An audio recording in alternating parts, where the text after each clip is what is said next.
we had a cabinet meeting today, and there were 5 agendas that were taken up. The first 2 agendas was simply the ordinances which had to be converted into bills, which will now be presented in the House. First is the amendment of the Captain Williamson Sangma State University Act. The ordinance was passed a few weeks back or months back. Number 2 was the Contingency Fund of Meghalaya Amendment Bill 2024. Again, this was an ordinance which was now converted into a bill and will be presented in the House.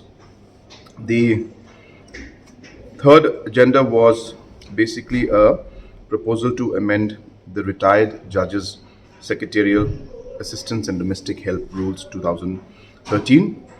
This was done last in 2015, and hence there was a request that came in from the judicial officials from the judiciary, from the High Court, and based on those suggestions, the amendments were made to these particular rules to enhance the amount that is given as secretarial assistance and domestic help and other financial assistance that's given to retired judges and Chief Justice.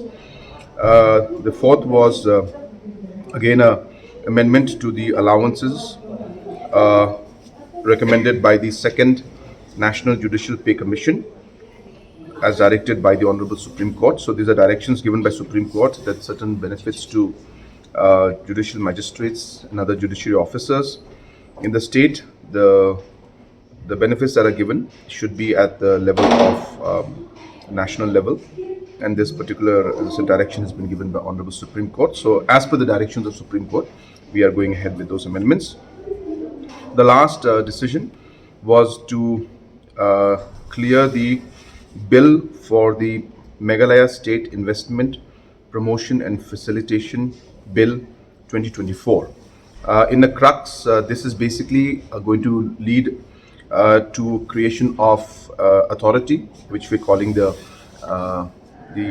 Investment Meghalaya Authority, and this will be authority that will now replace the single window agency that is there in the state. The reason it's being done is because the single window agency has been there for a long time, and there are many areas which need to be improved. And hence now, by coming up with this new bill, this is going to be a unified system where unified applications will be done through portals, and there will be all different departments will be part of this, and there'll be a tracking system to track in all the investments that or all the applications for investments that are coming to the state will be done.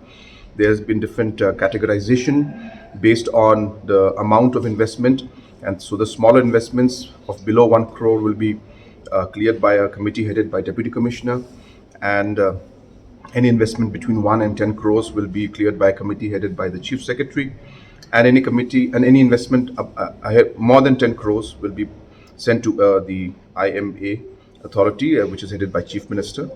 And hence this will facilitate the easy application process, easy tracking process, and a system that is going to allow ease of doing business and improve the overall ease of doing business in the state of Meghalaya.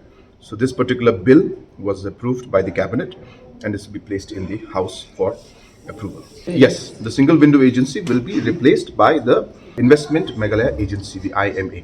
It's digital, plus it is also, as I said, unifying the entire process. There are investments that come in today for education, for health, for tourism, for IT, for agriculture, not just for manufacturing. And hence, in earlier, even the investments that are made for, say, something in, say, power sector, that would go to the single window. Somebody wanted to open up a bakery worth about 25 lakhs. They had to wait, and it would come to the single window agency headed by Chief Minister. So hence, all these different kind of complications are being now smoothened out, and this new authority is going to streamline the entire process, and digitization is, yes, a very important part of the process.